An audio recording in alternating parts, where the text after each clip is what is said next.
पारहं वंदे परमानंदमाधवं यत्कृपातमहं वंदे परमानंदमाधवं।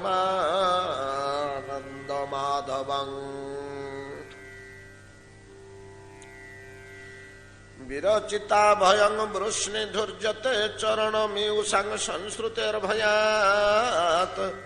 करशरोरुहं कान्तकामदं शिरसि देहिन श्रीकर ग्रहं। व्रजजनार्तिहन वीरजोषितांग निजजन स्मय ध्वंसन स्मित। भज सखी भवत किंकरी स्मनो जलरुहाननं चारु दर्शय। प्रणत देहिनां पापकर्षणं तृणचरानुगं श्रीनिकेतनं। फणि फणार्पितं ते पदाम्बुजं कृणुकुचेषु न कृन्धि हृतुषयम्। मधुरया गिरा बल्गुवाक्यया बुधमनोज्ञया पुष्करे क्षण। विधि करिमा वीरमुह्यति रधर सिधुना पाययस्व नः। तव कथामृतं तप्त जीवनं कविभिरीडितं कल्मषापहम्। श्रवण मंगलं श्रीमदाततं भुवि गृह्णन्ति ते भूरिदा जना। शुकदेव गोस्वामी पाद कहते महाराज परीक्षित ब्रजांगनमानंकर भावगर्भक वाणी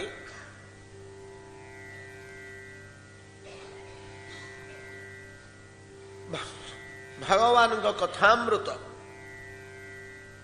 भगवत प्राप्ति सह समान तोष प्रदायक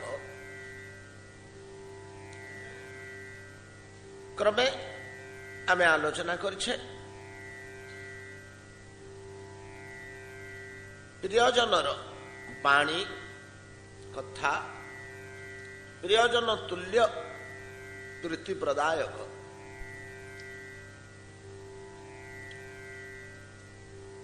कालीर कथा स्मरण कले प्रिय पुत्र दीर्घ दिन विदेश रहिले ताको मां न देखिले ता पाखरु आसीथिबा कौनसी व्यक्ति ठारू पुअर भल मंद कथा दीपद शुणीदेले पुत्र प्राप्ति तुल्य तृप्ति बोध हुए। तेणु ब्रजांगना माने जे परिशेष बरटी मागिले चिंता करी करी अधर सुधया पायस्वन तुमर अधर सुधा द्वारा आपन को परितृप्त कर श्याम सुंदर। अधर सुधार तात्पर्य वचनामृत बोली आम मैंने निर्णय कले एवं वचनामृत कथामृत जहा ब्रजांगना माने चाहूचंती कृष्ण को प्राप्ति और कृष्ण कथा प्राप्ति समान परितोष अंतःकरण भितर प्रदान करे बरम कथा श्रवण अधिक संतोष उत्पादन करे। एक कथामृत जगत रे सुलभ होथुबा अन्यान्य जोड़िए अमृत अपेक्षा केते अधिक शक्तिशाली और कल्याणकारक ता निर्णय करुछंती वाक्य रे। कथामृतर महिमा गान करुछंती। स्वर्गामृत मुख्यामृत अपेक्षा कथामृत भगवत कथामृत किपरि अधिक शक्तिशाली गोटे पदरे कहिछंती ब्रजांगनागण तब कथामृतम तप्त जीवनम। तप्त जीवन को शीतलता प्रदान करे। त्रिविध तप्त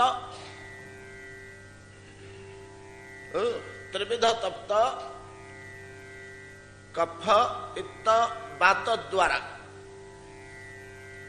शरीर ताप एवं त्रिगुण द्वारा सत्व रज तम द्वारा उत्पन्न होथिबा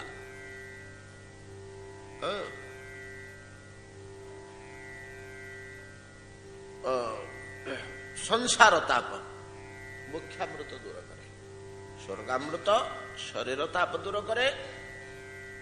ମୁଖ୍ୟାମୃତ ଶରୀର ତାପ ସହ ସଂସାର ତାପକୁ ମଧ୍ୟ ଦୂର କରେ। କିନ୍ତୁ ଆପଣଙ୍କ ବଚନାମୃତ ଭାଗବତ ବିରହ ତାପକୁ ଦୂର କରେ। କଥାଟି କହିଲେ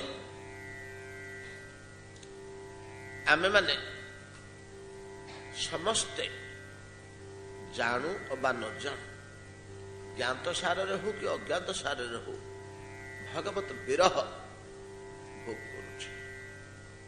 ଆମେ ଯଦି ଭଗବାନଙ୍କ ପାଖରେ ଥାନ୍ତେ କେତେ ପରିମାଣର ଆନନ୍ଦ ଭୋଗ କରୁଥାନ୍ତେ, କେତେ ତୃପ୍ତି ଥାନ୍ତା। ଗୋଟିଏ କଥା, ଯଦିଓ ଆମର ପୂର୍ବ ଆଲୋଚିତ, ଜୀବ କଣ ଚାହେଁକି ଏ ଜଗତରେ? ସୁଖ ବା ଆନନ୍ଦ ଚାହେଁ। ଗୋଟିଏ ଜିନିଷ, ଆଉ କିଛି ଚାହେଁ ନା। ସୁଖ ଚାହେଁ, ଆନନ୍ଦ ଚାହେଁ। ବେଦ, ଉପନିଷଦ, ପୁରାଣ ଶାସ୍ତ୍ର, ପରିଶେଷରେ ଶ୍ରୁତି ମଧ୍ୟ ସେଇ କଥା କହୁଛନ୍ତି। ମନୁଶ୍ରୁତି ସୁଖଂ ବାଞ୍ଛତି ସର୍ବୋହି। ଏ ଜଗତର ପ୍ରାଣୀମାନେ ସମସ୍ତେ କେବଳ ସୁଖ ଚାହାନ୍ତି, ଆନନ୍ଦ ଚାହାନ୍ତି, ଆଉ କିଛି ଚାହାନ୍ତି ନାହିଁ। ଏକୁ ଡିଟେଲ କହିବା ଆବଶ୍ୟକ ନାହିଁ, ପୂର୍ବରୁ ଆମର ଆଲୋଚନା ହେଇଛି ଏଗୁଡିକ। ତ ଆମେମାନେ ଯୋଉ ଚାରୋଟି ଇଷଣାରେ ବାନ୍ଧି ରହିଛେ, ଧନେଷଣା, ଉତ୍ତରେଷଣା, ଦାରେଷଣା, ଯଶେଷଣା, ଇଷଣା ଚାରିଟା। କେତେକ ଶାସ୍ତ୍ରରେ ତିନି ବୋଲି କୁହାଯାଇଛି। ଧନେଷଣା, ଉତ୍ତରେଷଣା ଆଉ ଯଶେଷଣା ତିନି କୁହାଯାଇଛି।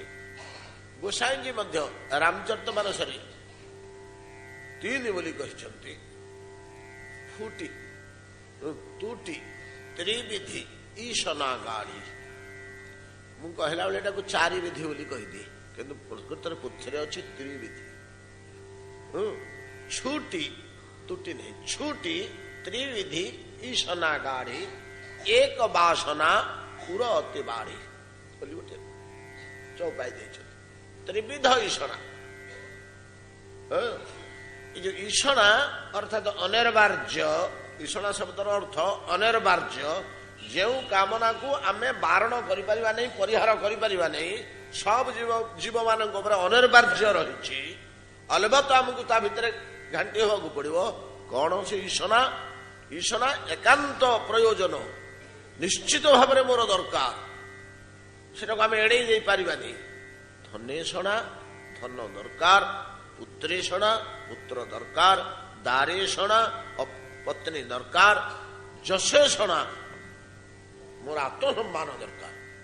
ଏବଂ ଏ ଚାରୋଟି ଏମିତି କ୍ରମରେ ମୁନି ଋଷିମାନେ ସଜେଇକରି କହିଛନ୍ତି ଯେ, ଯେମିତି ପଞ୍ଚମହାଭୂତରେ ବେଳକୁ ବେଳ ଗୋଟିଏ ଗୋଟିଏ ଗୁଣ ଅଧିକା ଥାଏ, ଯେପରି ଶାନ୍ତ, ଦାସ୍ୟ, ସଖ୍ୟ, ବାତ୍ସଲ୍ୟ, ମଧୁର, ଭକ୍ତିର ପଞ୍ଚ ଅଙ୍ଗ ଭିତରେ ଉପରକୁ ଉପରକୁ ଗଲେ ଗୋଟିଏ ଗୋଟିଏ ଗୁଣ ଅଧିକା ଅଧିକା ଥାଏ, ନାଇଁ କି?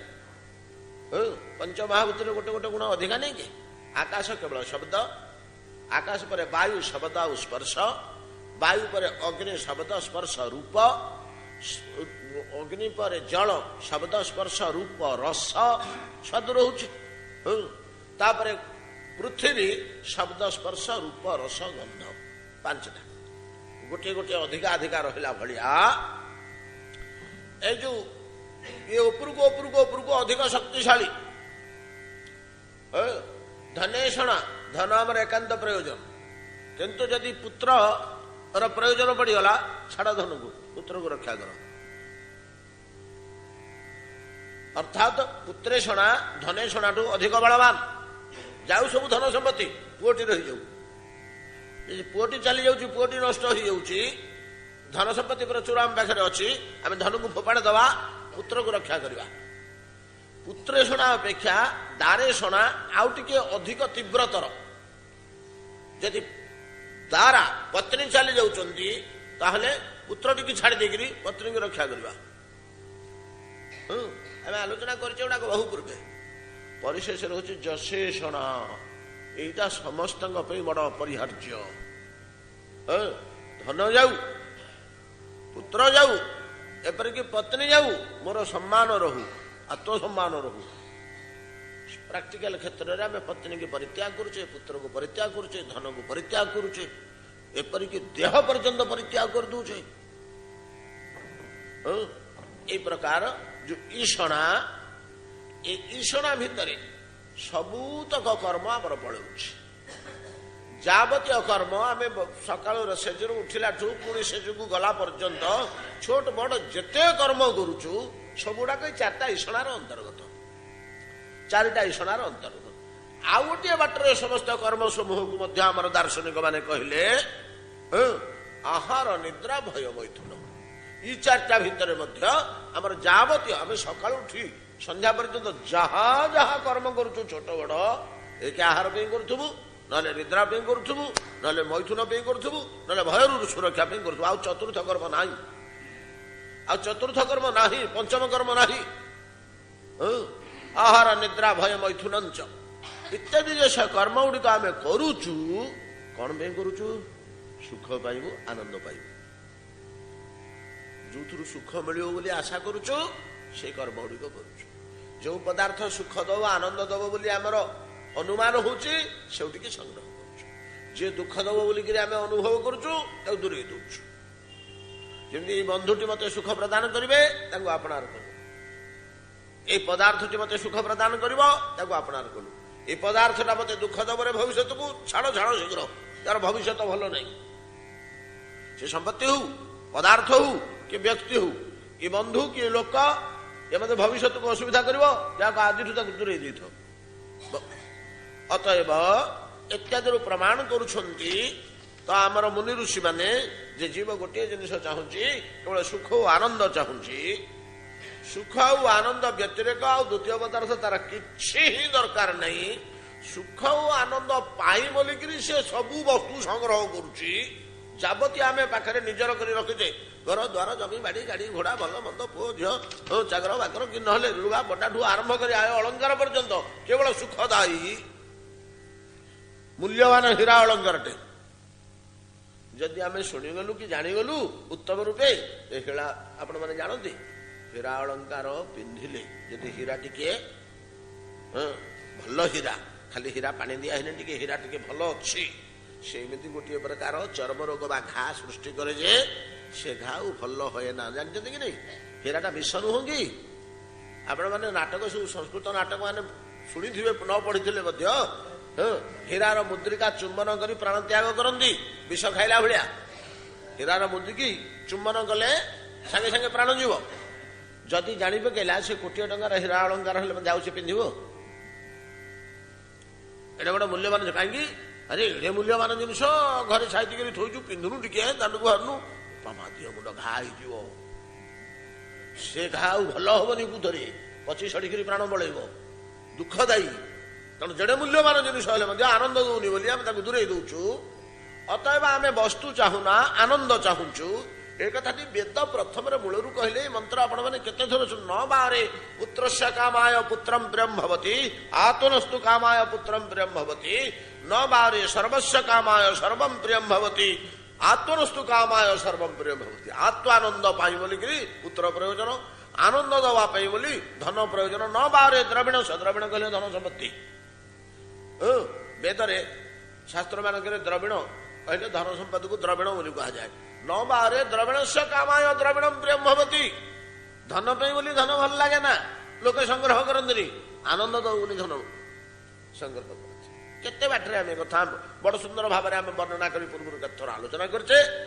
ଯେଉଁ ଆନନ୍ଦ ପାଇଁ ଆମେ ପାଗଳ, ମୈତ୍ରେୟ ମୁନିଙ୍କର ସମ୍ମୁଖରେ ବିଦୁରଙ୍କର ଯୋଉ ପ୍ରଶ୍ନ, ଭାଗବତରେ ଏ ପ୍ରଶ୍ନ ଚାରିଟା ସ୍କନ୍ଧ, ତିନିଟା ସ୍କନ୍ଧ କହିଛନ୍ତି ୟାର ଉତ୍ତର ଦେବାକୁ ଯାଇ। ତିନିଟା ସ୍କନ୍ଧ କହିଛନ୍ତି। ତୃତୀୟ ସ୍କନ୍ଧରେ ପଚାରିଲେ ଯେ ବିଦୁର ମୈତ୍ରେୟ ସମ୍ବାଦ। ବିଦୁର ଗୋଟିଏ ପ୍ରଶ୍ନ ପଚାରିଛନ୍ତି ମୈତ୍ରେୟ ମୁନି କି। ବିଦୁର କିଏ? ସେ ନିଜେ ଧର୍ମରାଜ, ଅଭିଶାପ ପାଇକିରି ଜନ୍ମ ହୋଇଛନ୍ତି ମର୍ତ୍ତ୍ୟରେ, ସ୍ୱୟଂ ଧର୍ମ ପୁରୁଷ। ଯାହାକୁ ହେ ଧର୍ମ ଦେବତା ବୋଲି ଆମେ ଡାକ ପକାଉଛେ, ସେ ଯେତେବେଳେ ଧର୍ମ ଦେବତା କୌଣସି କାରଣରୁ ଅଭିଶପ୍ତ ହେଇ ନିଜ ଦାୟିତ୍ୱ ଛାଡ଼ନ୍ତି, ସେତେବେଳେ ସୂର୍ଯ୍ୟଙ୍କୁ ଦାୟିତ୍ୱ ଦିଅନ୍ତି କିମ୍ବା ଯମକୁ ଦାୟିତ୍ୱ ଦିଅନ୍ତି। ତେଣୁ ସୂର୍ଯ୍ୟ ଓ ଯମ ମଧ୍ୟ ଧର୍ମ ଦେବତା ରୂପେ ଆମ ଦ୍ୱାରା ଗୃହୀତ। ସମୟ ସମୟ ଏମାନେ ଧର୍ମ ଦେବତାର କାର୍ଯ୍ୟ ତୁଲାନ୍ତି। ଯମ କେତେବେଳେ କେମିତି ତୁଲାନ୍ତି, ତେଣୁ ତାଙ୍କୁ ଧର୍ମରାଜ କୁହାଯାଏ। ସୂର୍ଯ୍ୟଙ୍କୁ ମଧ୍ୟ ଧର୍ମରାଜ କୁହାଯାଏ। ଏମାନେ ତୁଲାନ୍ତି, କିନ୍ତୁ ଧର୍ମ ବୋଲି ଜଣେ ସ୍ୱୟଂ ଦେବତା ଅଛନ୍ତି। ସେ ଅଭିଶାପ ପାଇକରି ବିଦ୍ରୋହୀ ଜନ୍ମ ହେଇଛନ୍ତି। ସେ ଯେତେବେଳେ ଆସିକି ବିଦ୍ରୋହୀ ଜନ୍ମ ହେଲେ, ସେତେବେଳେ ଯମଙ୍କ ଉପରେ ଦାୟିତ୍ୱ ଦେଇ ଆସିଥିଲେ। ଯମ ମୁଁ ଆସିଲା ପର୍ଯ୍ୟନ୍ତ ଅଭିଶାପରୁ ମୁକ୍ତ ହେଇକିରି ତମେ ଟିକେ ଦାୟିତ୍ୱଟା ତୁଲଉଥ, ସଂସାରରେ କିନ୍ତୁ ଧର୍ମ ଠିକ ରହିବ। ଧର୍ମରାଜ ସ୍ୱୟଂ ପଚାରୁଛନ୍ତି ପ୍ରଶ୍ନ। ସେ ପ୍ରଶ୍ନ କଣ ଛୋଟିଆ ପ୍ରଶ୍ନ ହେଇଥିବ? କଣ ପ୍ରଶ୍ନ? ସୁଖାୟ କର୍ମାଣି କରୋତି ଲୋକ ନତୈ ସୁଖಂ ବା ନଦୁପାରମଂ ବା ବିନ୍ଦେତ ଭୂୟ ତତ ଏବ ଦୁଃଖଂ ବଦତ୍ର ଯୁକ୍ତଂ ଭଗବାନ ଯଦେନ୍ନଃ। ହେ ଭଗବାନ, ମୈତ୍ରେୟ ମୁନିକି ଭଗବାନ ବୋଲି ସମ୍ବୋଧନ କରୁଛନ୍ତି ଧର୍ମରାଜ ବିଦୁର। ଅତ୍ର ଯତ ଯୁକ୍ତ ତତ ବଦ, ଯାହା ଉପଯୁକ୍ତ ଉତ୍ତର ଦିଅନ୍ତୁ ମୋତେ। ଯତ ଯୁକ୍ତ, ୟାପରେ ପ୍ରକୃତ ତାତ୍ପର୍ଯ୍ୟ କଣ, ପ୍ରକୃତ ରହସ୍ୟ କଣ, ପ୍ରକୃତ କଥା କଣ, ସେଟା ଆପଣ କହିଲେ କହିପାରେ। ଧର୍ମରାଜଙ୍କ ପ୍ରଶ୍ନ, ଧର୍ମ ନିର୍ଣ୍ଣୟ କରିପାରୁନାହାନ୍ତି, ପଚାରୁଛନ୍ତି, ବୁଝିପାରୁନାହାନ୍ତି। ସ୍ୱୟଂ ଧର୍ମ କଣ ସେ ପ୍ରଶ୍ନଟି କଣ କହୁଛନ୍ତି ନା, ସୁଖାୟ କର୍ମାଣି କରୋତି ଲୋକ। ଏ ଜଗତରେ ଯେ ଯାହା କରୁଛି ସୁଖ ପାଇଁ ବୋଲି କରୁଛି। ଚୋର ଚୋରି କରୁଛି ସୁଖ ପାଇବି ବୋଲି, ଦାତା ଦାନ କରୁଛି ସୁଖ ପାଇବି ବୋଲି, ନାଇଁ କି? ଭୋକ୍ତା ଭୋଗ କରୁଛି, ଖାଉଛି, ଭୋଜନ କରୁଛି ସୁଖ ପାଇବି ବୋଲି, ନାଇଁ କି? ଅନ୍ନଦାତା ଅନ୍ନଦାନ କରୁଛି ସୁଖ ପାଇବି ବୋଲି, ତା ଆନନ୍ଦ ମିଳୁଛି ତାକୁ। ଯିଏ ଯାହା କରୁଛି କେବଳ ଆନନ୍ଦ ପାଇଁ, ଆନନ୍ଦ ଟିକେ ପାଇବି ବୋଲି, ଆନନ୍ଦ ପାଇଁ ଏତିକି କାଙ୍ଗାଳ ଜୀବ। କୋଉଠୁ ଆନନ୍ଦ ଟିକେ ମିଳିଯିବ, କୋଉଠୁ ଆନନ୍ଦ ଟିକେ ମିଳିଯିବ, କୋଉଠୁ ଆନନ୍ଦ ଟିକେ ମରିଯିବ। ଉପରେ ସେ ଗୋଟେ ଜାଗାରେ କହୁଛନ୍ତି ଛାନ୍ଦୋଗ୍ୟ, ଯେ ପାଗଳ ହେଇକରି ମଣିଷ ବୁଲୁଛି। ମଣିଷ ନାହିଁ, ଜୀବ ମାତ୍ରେ। ପୁଅରୁ ପାଇଯିବେ କି, ପତ୍ନୀଠୁ ପାଇଯିବେ କି ସେ ଆନନ୍ଦ, ଧନ ସମ୍ପତ୍ତିରୁ ପାଇଯିବେ କି, ଯଶ ସମ୍ମାନରୁ ପାଇଯିବେ କି, ପ୍ରତିଷ୍ଠା ପ୍ରତିପଦରୁ ପାଇଯିବେ କି, ଇନ୍ଦ୍ର ହେଇଗଲେ ସେ ଆନନ୍ଦଟା ମିଳିଯିବ କି, ବ୍ରହ୍ମା ହେଇଗଲେ ସେ ଆନନ୍ଦଟା ମିଳିଯିବ କି? ଖାଲି ଆନନ୍ଦର ସନ୍ଧାନରେ ସମସ୍ତେ ପାଗଳ। ଏଇ କଥା ଆମର ଉପନିଷଦ ବେଦ କଣ କମ ଉଚ୍ଚକୁ ଯାଇ ବିଚାର କରିଛନ୍ତି? ୟା ଭଳିଆ ମୂଲ୍ୟବାନ ବସ୍ତୁ କଣ ଆଉ ସମ୍ଭବ କେବେ ହେଲେ? ସାକ୍ଷାତ ଭଗବତ ମୁଖ ନିଃସୃତ ବାଣୀକି କେବଳ ଆନନ୍ଦର କାଙ୍ଗଳ, ଆନନ୍ଦ ଖୋଜି ଖୋଜି ବୁଲୁଛନ୍ତି, ଆଉ କିଛି ନାହିଁ। ଏ ଜିନିଷଟାକୁ ଧରିଲେ ଆନନ୍ଦ ଦେଲାନି, ଛାଡ। ସେ ଜିନିଷଟାକୁ ଧରିଲେ ଆନନ୍ଦ ଦେଲାନି, ଛାଡ। ସେ ଜିନିଷଟାକୁ ଧରିଲେ ଆନନ୍ଦ ଦଉନି, ଛାଡ। ଯିଏ ଆନନ୍ଦ ନ ଦେଲା ତାକୁ ସାଙ୍ଗେ ସାଙ୍ଗେ ଛାଡି ଦିଆଗଲା। ଏପରି ଯୋଉ ପାଗଳ ହେଇକିରି ଆମେ କେବଳ ଆନନ୍ଦ ଖୋଜି ଖୋଜି ବୁଲୁଛେ, କୋଟି କୋଟି ଜନ୍ମ ଧରି ଆନନ୍ଦ ଖୋଜୁଛେ, କାହିଁକି? ଏ ଆନନ୍ଦ ଖୋଜା କାହିଁକି? ଜୀବତତ୍ଵ ମାତ୍ରେ ପ୍ରଶ୍ନ ଉଠୁଛି ଯେ କାହିଁକି ଜୀବ ଏମିତି ଆନନ୍ଦ ଖୋଜୁଛି? ସବୁ ଜୀବ ଗୁଡାକ ଏକଧର୍ମୀ ହେଇକି ହେଲେ ଆନନ୍ଦ ଖୋଜିବାରେ କାହିଁ ଲାଗିଛନ୍ତି? ସୁଖାୟ କର୍ମାଣି କରୋତି ଲୋକ ନ ତ ସୁଖମ୍ ବା ନେଦୁପାରମଂ ବା। ନା ସୁଖ ମିଳୁଛି, ଆଚ୍ଛା ସୁଖ ତ ଖୋଜିଲୁ ରେ 5 ଜନ୍ମ କି 7 ଜନ୍ମ କି 10 ବର୍ଷ କି 25 ବର୍ଷ ହେଲା, ମିଳିଲାନି ତ ଛାଡ ଦେ ସୁଖ ଖୋଜା, ଆଉ ଖୋଜ ନା। ନେଦୁପାରମଂ ବା, ସେଥିରୁ ତାର ହେଇପାରୁନି, ଖୋଜିବାରେ ଚାଲିଛି। ଗୋଟିଏ ଜାଗାରୁ ନ ମିଳିଲେ ମଧ୍ୟ ଖୋଜୁଛି। କେତେବେଳେ ହେଲେ ନିବୃତ୍ତ ହଉନି ଆନନ୍ଦ ଖୋଜାରୁ, ନିଜକୁ ନିବୃତ୍ତ କରିପାରୁନି। ସୁଖାୟ କର୍ମାଣି କରୋତି ଲୋକ, ସୁଖ ପାଇଁ ବୋଲି ହିଁ ସମସ୍ତେ ସବୁ କର୍ମ କରୁଛନ୍ତି। ନ ତ ସୁଖମ୍ ବା, ସେଥିରୁ ସୁଖ ମିଳୁନି। ହଲା ନ ମିଳିଲା ତ ନ ମିଳିଲା, ଛାଡିଦେ, ଆଉ ଖୋଜନା, ମିଳିବନି ଜଗତରେ ସୁଖ ନାହିଁ ବୋଲି, ତା ବି କରିପାରୁନି, ଖୋଜି ବୁଲୁଛି। ନଦୁପାରମଂ ବା, ଖାଲି ସେତିକି ନୁହଁ। ବିଦୁର କହୁଛନ୍ତି ତାଙ୍କ ପ୍ରଶ୍ନରେ, ବିନ୍ଦନ୍ତେ ତତ ଏବ ଦୁଃଖଂ, ବିନ୍ଦନ୍ତେ ଭୂୟ ତତ ଏବ ଦୁଃଖಂ। ସୁଖ ଖୋଜି ଗଲା, ସୁଖ ଖୋଜିବାକୁ ଯାଇକିରି ଗୋଟେ ଜିନିଷ ଧରିଲା ବେଳକୁ ସେଠି ଚୋଟେ ଖାଇ ଦୁଃଖ ଭୋଇକିରି ବାହୁଡିଲା, ତଥାପି ବିବେକ ଯୋଉ ଆସୁନି ତାର। ଆରେ ଯୋଉଠି ଗଲି ଦୁଃଖ ଗୁଡେ ଭୋଗିଲି, ଆଉ ଦରକାର ନାହିଁ ସେ ସୁଖ, ନ ମିଳିଲେ ନ ମିଳୁ ପଛେ, ତା ବି କରିପାରୁନି, ଫେର ଖୋଜୁଛି। କାହିଁକି? ଏଇ ପ୍ରକାର ଆକୁଳ ବ୍ୟାକୁଳ ହେଇ ସୁଖ ସନ୍ଧାନରେ ସକଳ ଜୀବ କାହିଁକି ବ୍ୟସ୍ତ ବୋଲି ମୁନି ଋଷି ମାନେ ଚିନ୍ତାରେ ପଡିଗଲେ। ଖୋଜି ଖୋଜି ଖୋଜି ଖୋଜି ଖୋଜି ଶେଷରେ ନିର୍ଣ୍ଣୟ କଲେ। କଣ ନିର୍ଣ୍ଣୟ କଲେ? ଯେ ମମେବାଂଶ ଜୀବ ଲୋକେ ଜୀବଭୂତା ସନାତନ ଈଶ୍ୱରର ଅଂଶ ହୋଇଥିବାରୁ ଜୀବ ଈଶ୍ୱରର ନିକଟରେ ସବୁବେଳେ ତାର ଅବସ୍ଥାନ ଥିବାରୁ ସେ କେତେ ଯେ ଅପାର ଆନନ୍ଦ ଭୋଗ କରୁଥିଲା, ବର୍ତ୍ତମାନ ଯେତେବେଳେ ଈଶ୍ୱରଠୁ ଛିଟିକି ପଡିଛି, ମାୟାମୟ ଜଗତ ଭିତରକୁ ପଳେଇ ଆସିଛି, ସେ ପୁରୁଣା କଥାଟା ତାର ମନେ ରହୁଛି। ମୁଁ ଯୋଉ ସୁଖଟା ପାଉଥିଲି ସେଟା କୋଉଠୁ ପାଇବି? ପୁତ୍ରରୁ, ଧନରୁ, ପତ୍ନୀଠୁ, ପଦବୀରୁ, ପ୍ରତିଷ୍ଠାରୁ, ଯାଗଯଜ୍ଞରୁ, ଜ୍ଞାନ ତପସ୍ୟାରୁ କୋଉଠୁ ପାଇବି? ଯାହାକୁ ଯୋଉଟା ହବଟେ ପଡୁଛି ତା ଭିତରୁ ସେ ସୁଖ ଖୋଜୁଛି, ସନ୍ଧାନ ଖୋଜୁଛି। ଆଉ ଯେତେବେଳେ ସେ ଭଗବାନଙ୍କ ନିକଟରେ ରହୁଥିଲା ତାର ସ୍ଥିତିର ତ ସେଇଠି ନା। ଏରା ତ ଅମୃତର ସନ୍ତାନ, ଅମୃତ ପାଖରେ ସବୁବେଳେ ଥିଲା, ଅମୃତ ଆନନ୍ଦ ଭୋଗ କରୁଥିଲା, ଭଗବତ ଆନନ୍ଦ ଭୋଗ କରୁଥିଲା। କୌଣସି କାରଣରୁ, କାରଣଟା ଥାଉ, କାରଣଟା ମହା ଜଟିଳ, କୌଣସି କାରଣରୁ ସେ ସେଇଠୁ ବିଚ୍ୟୁତ ହୋଇ ପଡିଛି, ଭଗବାନଙ୍କ ଠାରୁ ଦୂରେଇ ଯାଇଛି। ଆମମାନେ ସମସ୍ତେ ଭଗବାନଠୁ ଦୂରେଇକିରି ଆସି ମାୟାମୟ ସଂସାରରେ ଘଣ୍ଟି ହେଉଛେ, ମାୟାର କବଳରେ ପଡିଯାଇଛି। ଭଗବାନଙ୍କ ପାଖରୁ ଛିଟିକି ଗଲେ ଯେମିତି ଦଳେ ଲୋକ ଅରଣ୍ୟ ଭିତରେ ଭୋଜି ଭାତ କରିବାକୁ ଯାଉଥିଲେ କି ଅନ୍ୟ କୌଣସି ମୃଗୟା କରିବାକୁ ଯାଇଥିଲେ, ସେ ଦଳ ଭିତରେ ବେଶ ଆନନ୍ଦ ମଉଜ ମଜଲିସରେ ଖିଆ ପିଆ ମଉଜ ସାଙ୍ଗ ସାଥୀ ହେଇକିରି ଦଳ ବେଳ ହେଇକିରି ଚାଲିଥିଲା। ଗୋଟେ ଲୋକ ତା ଭିତରୁ ହଜିଗଲା, ହଜିକିରି ବଣ ଭିତରେ ସେ ଭୁଆଁ ବୁଲୁଛି, କାହାକୁ ପାଉନି। ତ ଠିକ ସେଇଭଳିଆ ଈଶ୍ୱରଙ୍କ ପାଖରୁ ଆମେ ଦୂରେଇ ଯାଇ ବର୍ତ୍ତମାନ ଖୋଜି ପକଉଛେ ଚତୁର୍ଦିଗରେ। ମୁଁ ଆନନ୍ଦଟା ଯୋଉ ଭୋଗ କରୁଥିଲି କୋଉଠି ମିଳିବ, କୋଉଠି ମିଳିବ? ଏଇଟା ତାର ସଂସ୍କାର ଅଛି ନା, ସେ ଆନନ୍ଦଟା ସେ ଭୋଗ କରୁଥିଲା, ସେଟା ସେ ଖୋଜୁଛି। ବର୍ତ୍ତମାନ ସେଇ ଜିନିଷଟା ସେ ଖୋଜୁଛି, କୋଉଠୁ ପାଇବି, କୋଉଠୁ ପାଇବି, କୋଉଠୁ ପାଇବି? ଅତଏବ ସମଗ୍ର ଜୀବ ଏ ଜଗତର ଆନନ୍ଦ ଖୋଜୁଛନ୍ତି, ମାନେ ଆନନ୍ଦର ମୂଳ ଇଚ୍ଛା ଈଶ୍ୱରଙ୍କୁ ଖୋଜୁଛନ୍ତି ନିଜର ଅଜ୍ଞାତରେ।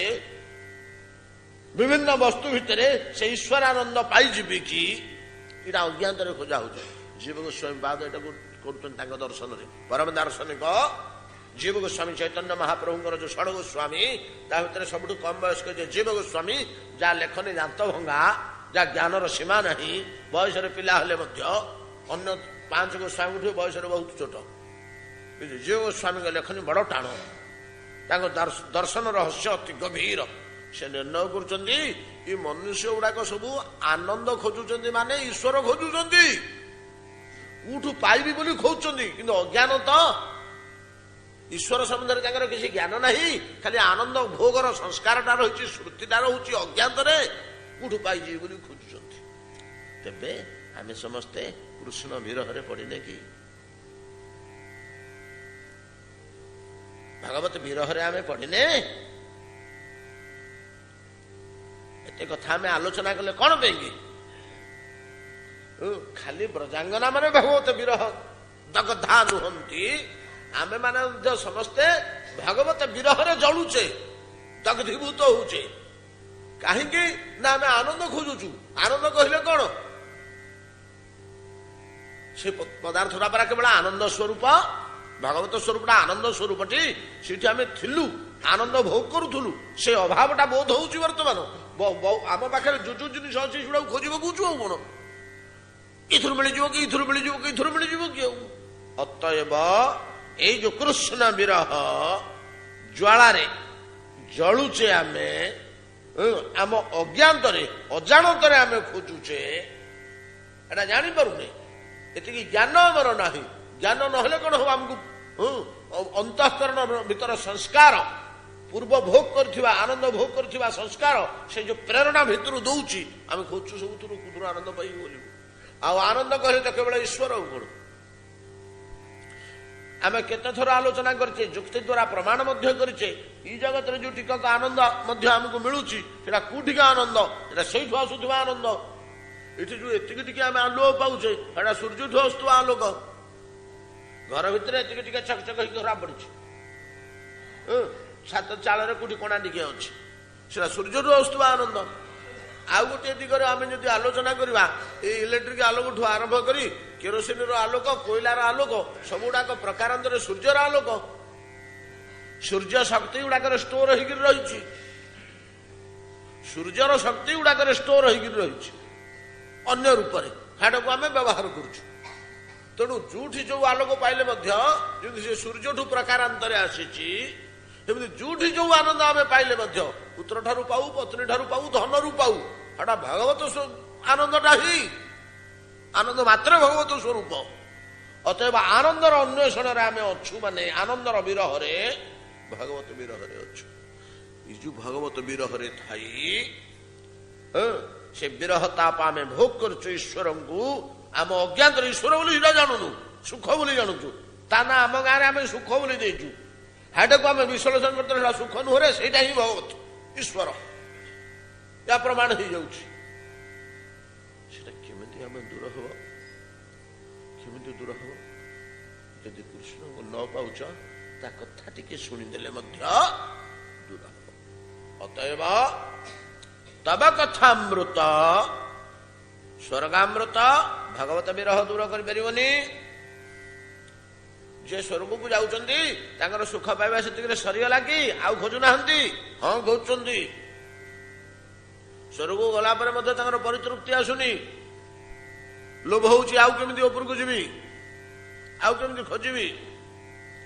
ଯିଏ ମୁଖ୍ୟାମୃତ ପାଇଛନ୍ତି ସେମାନଙ୍କର ମଧ୍ୟ ଅତୃପ୍ତି ରହିଯାଉଛି। ଯାଉ ପାଇଥାନ୍ତି ଅଟକି ଗଲି ଏଠି, ପ୍ରଥମରୁ ବଡ ଭୁଲ କଲି, ମୁଁ କାହିଁକି ବଣ୍ଡ ସାଇନ କରିଦେଲି, ମତେ ନିର୍ବାଣ ମିଳୁ ବୋଲି। ଯିଏ ବଣ୍ଡ ସାଇନ କରିଥିଲେ ମଧ୍ୟ ତେଢିକିରି ପଳଉଛନ୍ତି, ସେମାନେ ଜ୍ଞାନ ପଥରୁ ଭକ୍ତି ପଥକୁ ପଳଉଛନ୍ତି। ଆଉ ମୁଁ ବଣ୍ଡ ସାଇନ କରିଥିଲି ଯେ, ଆଉ ମୁଁ ଜାଣିନଥିଲି ସେତେବେଳେ, ଆଉ ମୁଁ ଜାଣିଥିଲେ କରିଥାନ୍ତି କି? ଅଜ୍ଞାନରେ କରିଦେଲି।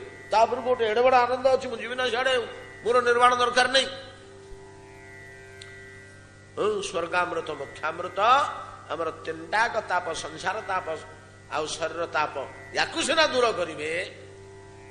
ସ୍ୱର୍ଗାମୃତ କେବଳ ଶରୀର ତାପ ଦୂର କରେ, ମୋକ୍ଷାମୃତ ଶରୀର ଓ ସଂସାର ଦୁଇଟିଆକ ତାପ ଦୂର କରେ। ତବ କଥାମୃତ ଶରୀର ତାପ, ସଂସାର ତାପ ସହ ତବ ବିରହ ତାପ ତିନୋଟିଆକୁ। ଅତଏବ ତବ କଥାମୃତମ୍ ତପ୍ତ ଜୀବନମ୍, ସେ ସଂସାର ତପ୍ତ ହେଇଥାଉ, ଶରୀର ତପ୍ତ ହେଇଥାଉ କି ବିରହ ତପ୍ତ ହେଇଥାଉ, କଥା ଟିକେ ଯଦି କାନରେ ପଡିଲା, କଥା ଟିକେ ଯଦି କାନରେ ପଡିଲା, କାହିଁକି? କଥା ପ୍ରାପ୍ତି ହିଁ କୃଷ୍ଣ ପ୍ରାପ୍ତି। ଆଚ୍ଛା, ଦେବକୀଙ୍କ ଗର୍ଭକୁ ଭଗବାନ କୋଉ ବାଟେ ଆସିଲେ? ଆମେ ଯେମିତି ଆମ ମାଙ୍କ ଗର୍ଭକୁ ପିତାଙ୍କ ଶରୀରରୁ ଗଲେ, ଆମେ ପିତାଙ୍କ ଶରୀରରେ ଥିଲେ ଟି ଜୀବଟା କୋଉଠି ଥାଏ? ଏଠୁ ଦେହ ଛାଡ଼ିଲା। ଏଟା କେତେ ଥର ଆଲୋଚନା କରିଛେ। ଇଏଟାକୁ ସିରିଜଟାକୁ ବୁଝି ନେବା ଦରକାର, ଆବର୍ତ୍ତନଟାକୁ ମନେ ରହିଯିବା ଦରକାର। ଆମେ ଏଠୁ ଦେହ ଛାଡ଼ିଲେ, ଆଉ ଥରେ ଦେହ ଧରିବା, ଏଠୁ ମଲେ ସେଠି ଜନ୍ମ ହବା। କେମିତି ଯାଉଛେ? ଏଠୁ ଦେହ ତ୍ୟାଗ କରି ଯିବା ଯମ ଲୋକକୁ, ନହେଲେ ତ ସ୍ୱର୍ଗ ଲୋକକୁ, ପାପ ପୁଣ୍ୟ ଅନୁସାରେ। ନାଇଁ କି? ଏକ ଯିଏ ପୁଣ୍ୟ ଗୁଡେ କରିଥିବ ସେ ସ୍ୱର୍ଗକୁ ଯିବ, ଯିଏ ପାପ ଗୁଡେ କରିଥିବ ସେ ନରକକୁ ଯିବ। ଏ ଦୁଇଟା ଜାଗାକୁ ଆମେ ଯିବା ଦେହ ଛାଡ଼ିଲା ପରେ। ଆଚ୍ଛା, ଏଠିକି ଗଲା ପରେ ଏଇ ଦୁଇଟା ଜାଗାରେ କଣ ହବ? ଯିଏ ପୁଣ୍ୟ ଗୁଡିଏ କରିଛି ତା ପୁଣ୍ୟ ତକ ସେଠି ଧୋଇ ହେଇଯିବ, ସ୍ୱର୍ଗରେ ଖାଲି ହେଇଯିବ। ଯିଏ ପାପ ଗୁଡିଏ କରିଛି ନରକକୁ ଗଲେ ତାର ପାପ ତକ ମଧ୍ୟ ଖାଲି ହେଇଯିବ। ଏଇ ସିଷ୍ଟମ ଦିଟା ନା, ଆଉ ସ୍ୱର୍ଗ ନରକ ଆଉ କଣ କି? ସ୍ୱର୍ଗ ନରକରେ ଆଉ କିଛି ନାହିଁ। ଧୋବା ତୁଠ ଭଳିଆ, ମଇଳା ଲୁଗାରୁ ମଇଳା ଛଡେଇବା କଥା।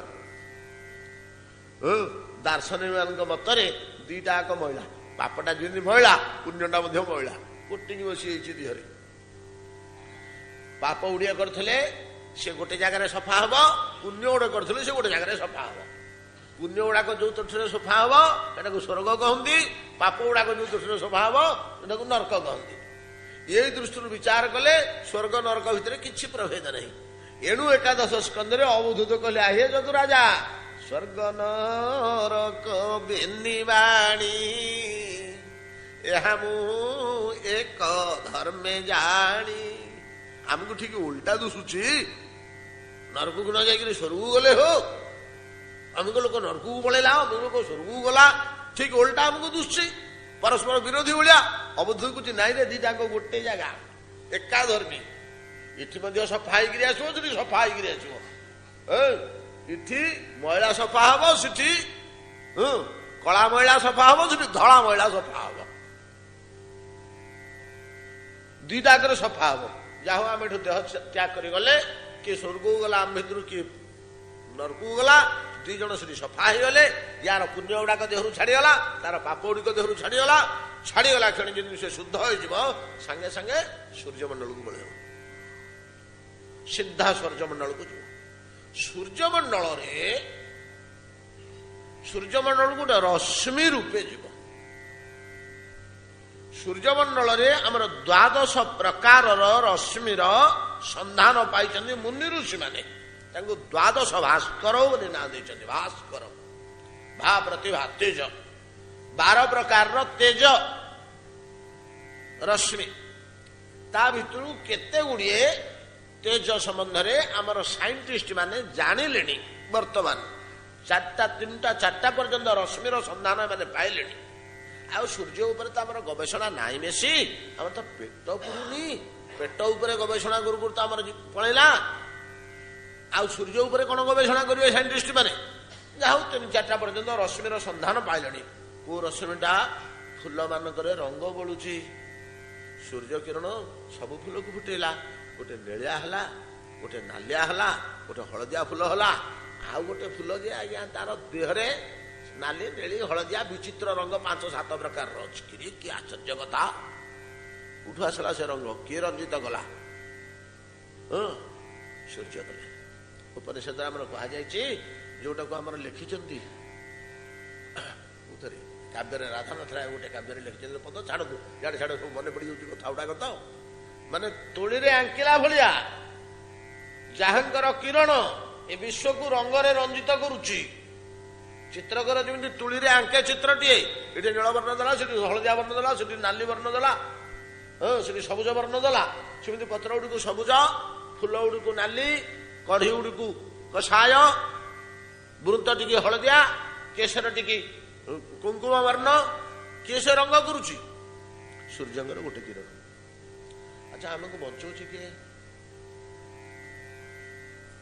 सूर्यंकर गोटे तेज आम भीतर खाद्य हजम आम भीतर खाद्य हजम करुच्ची सूर्यंकर गोटे ता ना हूँ वैश्वानर जो तेजटा आम भीतर खाद्य हजम करुच्ची वैश्वानर भगवान कहते अहं वैश्वानरो भूत्वा प्राणिनांग देह माश्रित प्राणपानं समाजुगुत पच्चाम्यान्नं चतुर्बुधम एटा सूर्यंग तेज 4 दिन जब मेघुआ हो जाऊँ हजम होनी भल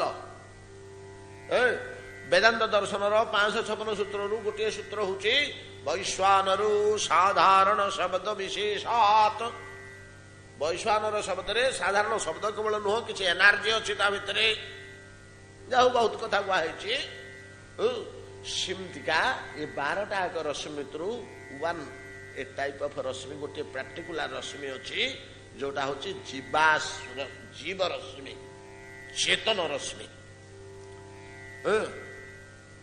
लाइफ लाइट प्राण संचारक से रश्मि परिणत है जीव से रश्मि परिणत हो सूर्यमंडल रहे किछि काल सूर्यमंडल रहा परे जीव से रश्मि रूपे सूर्यमंडल रु आसी चंद्रमंडल में प्रवेश करे चंद्रमंडल में किछि दिन रहे देह छाड़िक आम जाइए स्वर्ग कि नरक को बाटे गले रश्मि रूपे सूर्यमंडल रु आसिले चंद्रमंडल को चंद्रमंडल आमे अमृतत्व प्राप्त हेले अमृतत्व प्राप्ति बोली से माने कहि दैछन्ती सेटा को जहाँ बुझी होची जति उपनिषद आमर अल्प ज्ञान रे बुझी होची सेठी फिट फॉर अर्थ ये अवस्था तार होची रश्मि रूपे थिला तो से किमिति रूप प्राप्त हले किमिति अवस्था प्राप्त हले से पृथ्वी रे चल प्रचल होई परिबो ए फिटनेसटा चंद्रमा रे दिया होची चंद्रमा रे दिया हला परे पाइला परे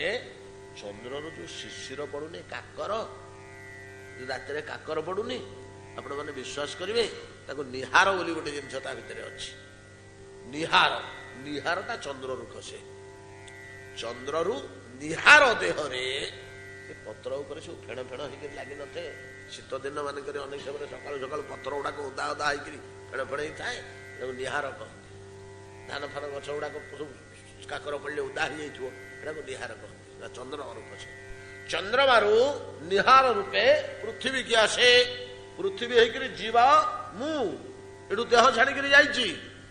ସୂର୍ଯ୍ୟରୁ ଚନ୍ଦ୍ରମା, ଚନ୍ଦ୍ରମାରୁ ଆସିକିରି ମାଟିରେ ବସିଲି। ମାଟିରେ ବସିକିରି ସେଠୁ କ'ଣ ହେଲା ନା ବୃକ୍ଷର ଦ୍ୱାରା ଶୋଷିତ ହୋଇ ବୃକ୍ଷ ଦେହରେ ରହିଲି।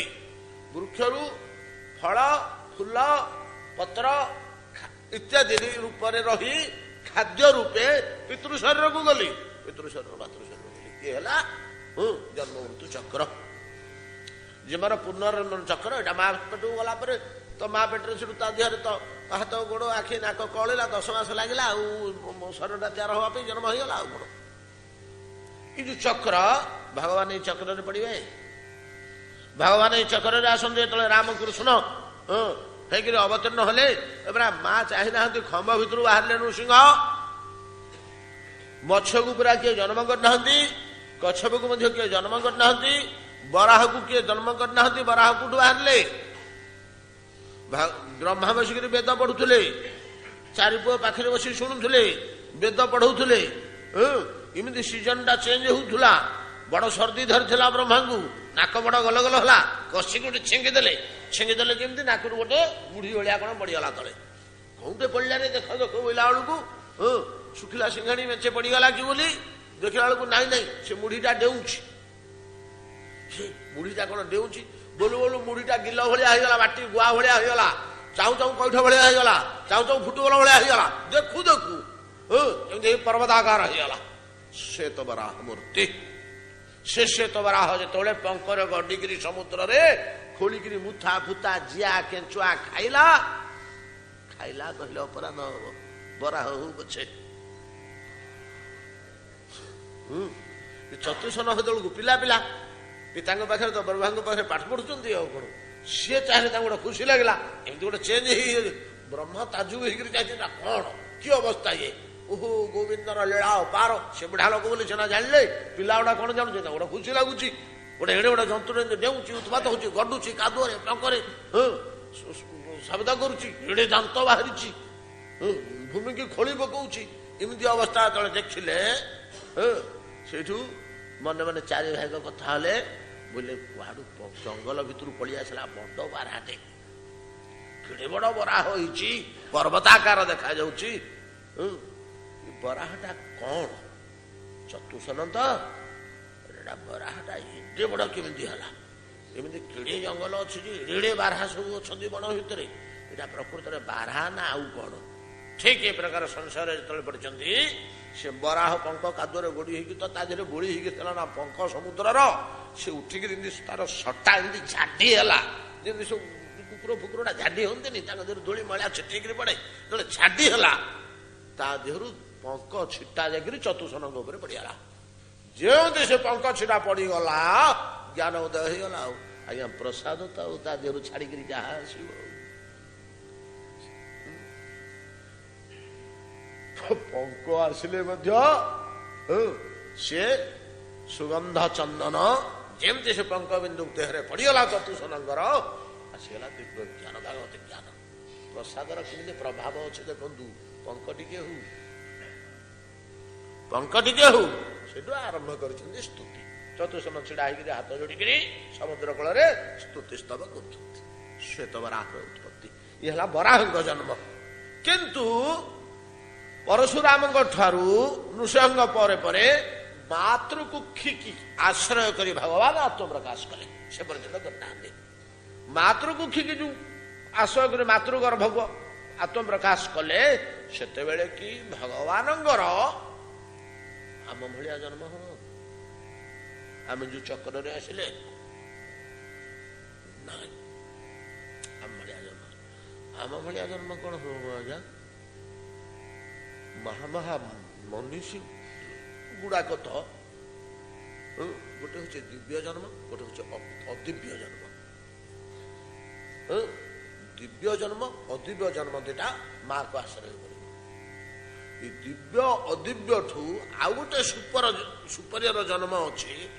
କ'ଣ କ'ଣ ସବୁ କହିଛନ୍ତି ଯେ କାଳ ଉପନିଷଦର ଭିତରେ ସବୁ ରହିଛି। ଆଚ୍ଛା, ଦିବ୍ୟ ଜନ୍ମ କାହାର କାହାର, ଅଦିବ୍ୟ ଜନ୍ମ କାହାର କାହାର? ରେତ ପ୍ରୟୋଗରେ ଯୋଉମାନେ ଜନ୍ମ ହୁଅନ୍ତି, ପିତୃ ରେତ ପ୍ରୟୋଗରେ, ରେତ ସଞ୍ଚାର ଦ୍ୱାରା, ସେଟା ହେଲା ଅଦିବ୍ୟ। ଦିବ୍ୟ ମଧ୍ୟ ରେତ ପ୍ରୟୋଗ ଦ୍ୱାରା ହେବ। କିନ୍ତୁ ଟିକେ ଡିଫରେନ୍ସ ଜନନୀର ନାଭିଠାରୁ ନିମ୍ନାଙ୍ଗରେ ଯଦି ରେତ ପ୍ରୟୋଗ ହେଲା ସେଟା ଅଦିବ୍ୟ ଜନ୍ମ, ନାଭିଠାରୁ ଉର୍ଦ୍ଧ୍ୱରେ ଯଦି ରେତ ପ୍ରୟୋଗ ହେଲା ସେଟା ଦିବ୍ୟ ଜନ୍ମ। ଯଥା ବ୍ୟାସଦେବ ଦୃଷ୍ଟିପାତ ପୂର୍ବକ ଧୃତରାଷ୍ଟ୍ର ପାଣ୍ଡୁଙ୍କୁ ଜନ୍ମ କରିଥିଲେ, ରେତ ପ୍ରୟୋଗ କରିଥିଲେ। ବୃଷାଭାନୁ ଯାଉ ବିଧାତାକୁ ଶଙ୍ଖଳିତ, ବୃଷାଳ ଉରୁକୁ ଦେଖି ରେତ ହିଁ ସ୍ଖଳିତ। ବୃଷା ଆଉ ଭାନୁ, ବୃଷା କହିଲେ ଇନ୍ଦ୍ର ଆଉ ଇଏ ହଉଛନ୍ତି ସୂର୍ଯ୍ୟ, ଚନ୍ଦ୍ର। ଇନ୍ଦ୍ର ଆଉ ସୂର୍ଯ୍ୟ ଦି ଜଣ ବିଧାତା ବ୍ରହ୍ମାଙ୍କ ପାଖକୁ ଯାଇଥିଲେ। ତଳେ ବହୁତ କଥା ଅଛି, ଲମ୍ବା କଥା। ଗୋଟେ ରମଣୀ ବୁଲୁଥିଲା, ବୃଷାଳ ଉରୁ, ତାର ସୁନ୍ଦର ରୂପ ଦେଖି ଆକାଶରେ ଯାଉଥିବା ସୂର୍ଯ୍ୟ ଆଉ ଇନ୍ଦ୍ରଙ୍କର ରେତ ସ୍ଖଳିତ ହେଲା। ସେ ରମଣୀ ଉପରେ ସେମାନଙ୍କର ରଥ ପଡିଲା। ଜଣଙ୍କର ରେତ ପଡିଲା ବାଳରେ, ତା ନାଁ ହେଲା ବାଳି।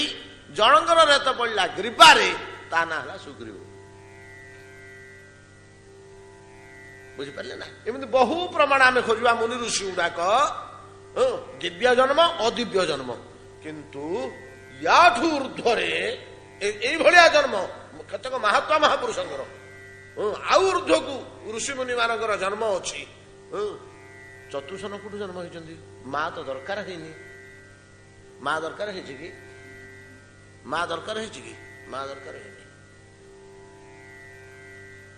ଚତୁର୍ସନ ବ୍ରହ୍ମାଙ୍କ ଭୃଗୁ ଅଙ୍ଗିରା ପ୍ରଭୃତି 10 ଋଷି, ଭଗବାନ ଶଙ୍କର, ଏମାନେ ତ ମାତୃଗର୍ଭକୁ ଯାଇନାହାନ୍ତି, ସିଧାସଳଖ ଜନ୍ମ ହୋଇଛନ୍ତି ପିତୃ ଶରୀରରୁ। କିନ୍ତୁ ଭଗବାନ ମାତୃ ପିତୃ କୌଣସି ଶରୀରର ଆବଶ୍ୟକତା ନାହିଁ, ସେ ଆତ୍ମପ୍ରକାଶ କରନ୍ତି। କୋଉଠୁ ଆତ୍ମପ୍ରକାଶ କରନ୍ତି? ହୃଦୟ। ଯୋଉଠି ଯୋଉଠି ଭଗବାନ ଜନ୍ମ ହୋଇଛନ୍ତି ହୃଦୟରୁ ହିଁ ଆତ୍ମପ୍ରକାଶ କରନ୍ତି। ହୃଦୟରେ ସମସ୍ତଙ୍କର ଭଗବାନ ଅଛନ୍ତି କି ନାହିଁ? ସମସ୍ତଙ୍କର କି ମା କି ବାପା, ସମସ୍ତଙ୍କ ହୃଦୟ ସେ ରଜନ ତିଷ୍ଠନ୍ତି, ସେଠୁ ଆତ୍ମପ୍ରକାଶ କରନ୍ତି। କିନ୍ତୁ ହୃଦୟକୁ ଯାଆନ୍ତି କେମିତି ଯେ ପ୍ରକାଶ ହେବେ? ଆପଣମାନେ ସବୁ ଶାସ୍ତ୍ର ଖୋଜିକରି ଦେଖିବେ। ଯେତେବେଳେ ଦେବକୀ ବସୁଦେବ 2 ଜଣଙ୍କୁ କଂସ କାରାଗାରରେ ବନ୍ଦୀ କରିଦେଲା, ନାରଦ କହିଲେ ଖୋଲି ଦେଇଥିଲା ନା, 2 ଜଣଙ୍କୁ ବନ୍ଦୀ କରିନଥିଲା ତ ଖୁସିରେ ଛାଡି ଦେଇଥିଲା। ପ୍ରଥମ ସନ୍ତାନଟା ଯେତେବେଳେ ବସୁଦେବ ଆଣିକରି ଦେଲେ, ଦେବକୀଙ୍କର ଯେତେବେଳେ ପୁଅ ଜନ୍ମ ହେଲା, ପ୍ରଥମ ପୁଅ, କୃଷ୍ଣ ତ ଅଷ୍ଟମ ପୁଅ, ପ୍ରଥମ ପୁଅଟି ବସୁଦେବ ଆଣିକରି ଦେଲେ। କହିଲେ କଂସ ନିଅ। କଂସ କହିଲେ ବସୁଦେବ କଣ ହେଇଟା, ପିଲାଟେ କଣ ଧରିକିରି ଆସିଛ? ନା ମୁଁ ପୁରା ଶପଥ କରିଥିଲି, ତମେ ଯେତେବେଳେ ଦେବକୀକୁ ବଧ କରୁଥିଲ ଦୈବବାଣୀ ଶୁଣି, ମୁଁ ପୁରା ଶପଥ କରିଥିଲି ତମ ଆଗରେ ଦେବକୀର ଯେତେ ସନ୍ତାନ ଜନ୍ମ হবে ତମକୁ ଦେବି ବୋଲିକିରି। ଆଉ ଏଇଟା ଜନ୍ମ ହୋଇସାରିଲାଣି, ଏ ଭିତରେ ଦେବକୀର ଗର୍ଭଧାରଣ କରି ସନ୍ତାନ ଜନ୍ମ ହେଇଗଲାଣି। ବସୁଦେବ ତୁମେ ସତ୍ୟର ଏକନିଷ୍ଠ ସେବକ, ସତ୍ୟର ସେବା ଏମିତି କିଏ କରନ୍ତିନି।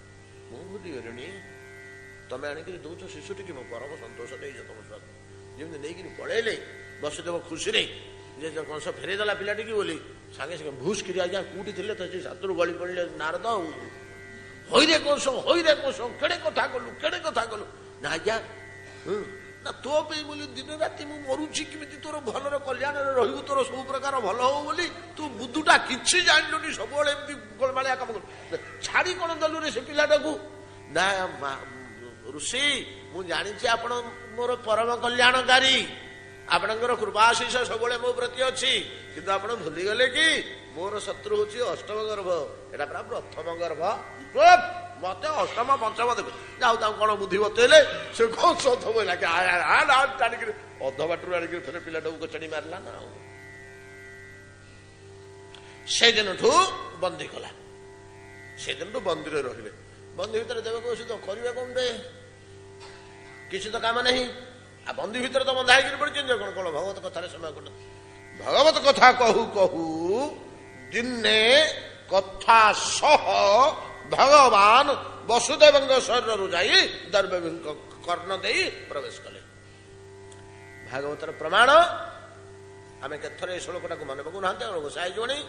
ଶୃଣତାଂ ସ୍ୱକଥାଂ କୃଷ୍ଣ ଗୁରୁଣନ୍ତଶ୍ଚ ସ୍ୱଚେଷ୍ଟିତଂ ନାତି ଦୀର୍ଘେନ କାଳେନ ଭଗବାନ ବିଶତେ ହୃଦି ପ୍ରବିଶ୍ୟ କର୍ଣ୍ଣରନ୍ଧ୍ରେଣ ସ୍ୱାନାମ ଭାବ ସରୋରୁହମ୍ ଧୂନୋତି ସମଳବ କୃଷ୍ଣ ସଲିଳସ୍ୟ ଯଥା ଶରତ ଧୌତାତ୍ୱା ପୁରୁଷ କୃଷ୍ଣ ପାଦମୂଳଂ ନ ମୁଞ୍ଚତି ତ୍ୟକ୍ତ ସର୍ବ ପରିଗ୍ରହ ପାନ୍ଥ ସ୍ୱ ଶରଣଂ ଯଥା। ଭାଗବତ ଶ୍ଲୋକ ତ କଠିନ, 3ଟା ଶ୍ଲୋକ ଏକାଠି ଆସୁଛି ସମ୍ବନ୍ଧଯୁକ୍ତ, ସମୟ ବିତିଯିବ। କଣ ନା କଥା ଶୁଣିବା ଲୋକର କାନ ଦେଇ ଭଗବାନ କଥା ସହ ପ୍ରବେଶ କରନ୍ତି। ଶୃଣତାଂ ସ୍ୱକଥାମ କୃଷ୍ଣ ଗୁରୁଣନ୍ତ, ଏ ଗୋଟେ ଗୁରୁଣନ୍ତ ବୋଲି ଗୋଟେ ପଦ ଅଛି। କାହା କାନରେ ପ୍ରବେଶ କରନ୍ତି ନା କଥାଟା ଶୁଣୁଥିଲା ବେଳେ କାନରେ କଥାଟା ପଡିକିରି ଯାହାର ଆଖିରେ ନାଚି ଯାଉଛି ଦୃଶ୍ୟଟା, ସେତୁବନ୍ଧ ବନ୍ଧା ହଉଛି, ମାଙ୍କଡ ମାନେ ପଥର ପାହାଡ ବାଲି ମାଟି ବୋହି ଆଣୁଛନ୍ତି, ପ୍ରଭୁ ରାମ ସେଠି ହସ ହସ ମୁହଁରେ ଛିଡା ହେଇଛନ୍ତି, ବିଶାଳ ସାଗର ସିଆଡକୁ ପଡିଛି, ଦୂରରେ ତ୍ରିକଟ ଶିଖର ଲଙ୍କା ଦୁଷି ଯାଉଛି, ବକ୍ତା କହି ଚାଲିଛନ୍ତି ଭାଗବତ କଥା। ଶ୍ରୋତା ଆଖି ବସି ବସିକରି ଶୁଣୁଛନ୍ତି, ଏଇ ରୂପଟା ଦୁଷୁଛି ଆଖିରେ, ତାଙ୍କ ଆଗରେ ସମୁଦ୍ର, ରାମ, ସେତୁବନ୍ଧ ଅଧା ତିଆରି ହେଇଛି, ମାଙ୍କଡ ଭାଲୁ ମାନେ ପାହାଡ ପଥର ବୋହି ଆଣୁଛନ୍ତି, ସବୁଗୁଡାକ ଦୁଷି ଯାଉଛି ଆଖିରେ। କଣ ବୁଝିପାରିଲେ ନା? କାନରେ ଯୋଉ କଥାଟା ପଡୁଛି ସେଟା ଗୁରୁଣନ୍ତଶ୍ଚ, ସେଟା ଦୁଷି ଦୁଷି ଯାଉଥିବ, ଏଟା ଯାହା ଯାହା କଥା କାନରେ ପଡୁଛି ସେଟା ଯୋଉ ଦୁଷି ଦୁଷି ଯାଉଥିବ, ଏମିତି ଅବସ୍ଥାରେ ଯେ ତନ୍ମୟ ହେଇକିରି ଶ୍ରୋତା ଶୁଣେ, ତା କାନ ଭିତରେ ଭଗବାନ କଥା ସହ ପ୍ରବେଶ କରି ଯାଆନ୍ତି। ଇଏ ହଉଛି ସିଦ୍ଧାନ୍ତ ଆମର। ଏଇଭଳିଆ ଦେବକୀଙ୍କ ଗର୍ଭରେ ତ ନାହିଁ, ହୃଦୟରେ ଭଗବାନ ପ୍ରବେଶ କଲେ। ଯେତେବେଳେ ତାଙ୍କର ଜନ୍ମ ହବାର କଥା, ହୃଦୟରୁ ପ୍ରକାଶ ପାଇଗଲେ, ହୃଦୟରୁ ପ୍ରକାଶ ପାଇଗଲେ। ସେ ଗର୍ଭାଶୟରେ ରହିକରି ଆମେ ଜନ୍ମ ହେଲା ଭଳିଆ ମାତୃ ଶରୀରରୁ ସେ କାହିଁକି ଜନ୍ମ ହେବେ? ହେଲେ ମା ଗର୍ଭ ଧାରଣ କରିଥିଲେ କି ନାହିଁ? ଦେବତା ମାନେ ଗର୍ଭକୁ ଆସି ସ୍ତୁତି କାହିଁ କଲେ? ନିଶ୍ଚିତ। ମହାମା ଏଗୁଡିକ ଯଦି ସଜାଡ଼ିବେ ନ ସଜାଡ଼ିବେ, ମା କେମିତି ଅନୁଭବ କରିବ ମୋର ସନ୍ତାନ ପେଟରେ ଅଛି, 10 ମାସ ହେଲାଣି, 9 ମାସ ହେଲାଣି, ଆଉ 15 ଦିନ ଭିତରେ ମୁଁ ଜନ୍ମ କରିବି, ଏ ଭାବଟା ତାର ଆସିବା ଦରକାର ତ, ନହେଲେ ବାତ୍ସଲ୍ୟ ସ୍ନେହ ରହିବ କି? ସେ ବି ବର ପାଇଛି ଯେ ମୁଁ ତୁମକୁ ପୁଅ କରି ଜନ୍ମ କରିବି ବୋଲି। କିନ୍ତୁ ପ୍ରକୃତରେ ଭଗବାନ ହୃଦୟରୁ ଜାତ ହୁଅନ୍ତି। ହୃଦୟର କେମିତି ଜାତ ହୁଅନ୍ତି? ତା ହୃଦୟରେ ଥାନ୍ତି, ଜନ୍ମ ହୁଅନ୍ତି।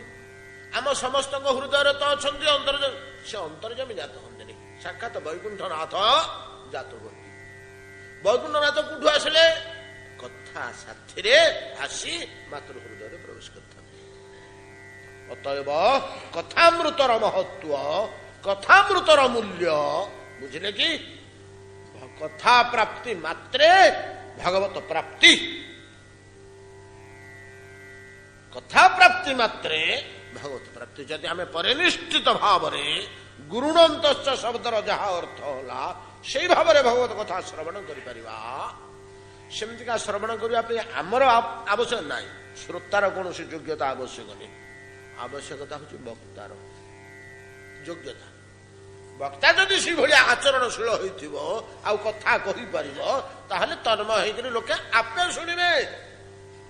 ଶ୍ରୋତାର କୌଣସି ଯୋଗ୍ୟତା ନିର୍ଣ୍ଣୟ କରୁନାହାନ୍ତି ଭାଗବତ। ଶ୍ରୋତା ତ ଯିଏ ପଢିଲା ସିଏ ଶୁଣିବ।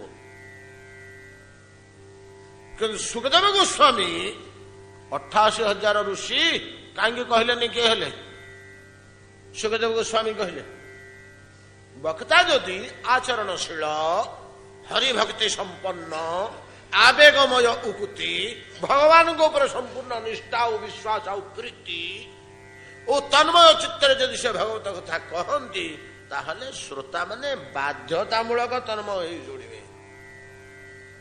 ଆମର କେତେ ଗୁଡ଼ିଏ ସିଦ୍ଧାନ୍ତ, ଆମେ ଯୋଉ କହୁଛେ ମନ ଦେଇ ଶୁଣ, ମନ ଦେଇ ଶୁଣ, ମନ ଦେଇ ଶୁଣ, ନା, କେମିତି ମନ ଦେଇ ଶୁଣିବ? କଥା ଯଦି ସେମିତି ପଡ଼ିବ ତ ତାର ସେ ମନ ଲାଗିବ। ମନଟା କଣ ଆମ ହାତରେ ଅଛି ଯେ ଆମେ ଲଗେଇବା ନେଇକି ମନ ଦେଇକରି ଶୁଣିବ? ମନ ତ ବିଚଳିତ, ସବୁବେଳେ ଚଞ୍ଚଳ। ବାଣୀ ଯଦି ସି ଭଳିଆ ଭାଗବତ ବାଣୀ ହେଲା, ଶୁଦ୍ଧ ଭାଗବତ ବାଣୀ, ଭକ୍ତି ତଦ୍ଗତ ଚିତ୍ତରେ ଭାଗ। ସୁଖଦେବ ଗୋସ୍ୱାମୀ କହିଲେ ନା ସେଥିପାଇଁ ବକ୍ତା ରୂପେ। ଆଉ କେତେ ମୁନି ଋଷି ଥିଲେ, ପୁରାଣ କହିବାକୁ ବ୍ୟାସଦେବ ରୋମହର୍ଷଣଙ୍କୁ କାହିଁକି ଆଦେଶ ଦେଲେ? ହୋ, ସେ ଗୋଟିଏ ପୁରାଣ ବକ୍ତା, ଆଉ କିଏ କହିବାକୁ ହବନି? ଆଉ ମାନେ କଣ ପୁରାଣ ଜାଣିନଥିଲେ? ଲକ୍ଷ ଲକ୍ଷ ମୁନି ଋଷି କଣ ପୁରାଣ ଜାଣିନଥିଲେ? ଶାସ୍ତ୍ରରେ ବକ୍ତା ରୂପେ ରୋମହର୍ଷଣଙ୍କୁ କାହିଁକି ଦିଆହେଇଛି? ଫେର ଅବ୍ରାହ୍ମଣ, ବ୍ରାହ୍ମଣ ନୁହନ୍ତି। ସେମିତିକି ସେ ତାଙ୍କ ପାଖରେ ଭାଗବତ କୃପା ଥିଲା ବୋଲି, ଆଉ ମୁନି ଋଷି ସବୁ ବ୍ରାହ୍ମଣ ଗୁଡାକ सिद्ध मुनि ऋषि गुड़ा कोटि कोटि संख्यार बसिक शुणुले कोटि कोटि संख्यार बसिक शुणुले जहांकर मस्तक छेदन करदे बलराम चापटे मारिक बड़ ठाकुर पुओ को सी शक्ति दिहला जहा हो अतएव तब कथामृतम तप्त जीवनम जली जाउथिबा प्राण केवल शरीर ताप संसार ताप नुह भगवत विरह तापर जे आमे माने पड़ीचे आनंद खोजी बुलुचे नानादि दुख भोग करुचे केवल कथा श्रवण द्वारा तुम कथा रूपक अमृत द्वारा भगवत प्राप्ति सह संसार दूर और शरीर दूर दुख दूर ये सब गुड़िक समाधान कर शक्ति कथामृतर रही आम आगू को जापारे से रही कथामृत गोटे बड़ बढ़िया जिनिस तो से तप्त जीवन में ही रही काली के आउ तप्त जीवन छुईबानी एकाथरे सीधा आरंभ पड़े आरंभ जिनिस गुड़िक ये जिनिस जे पशिगले कुआड़ू कुआड़ू कत गुड़िया कथा मन पड़ुचे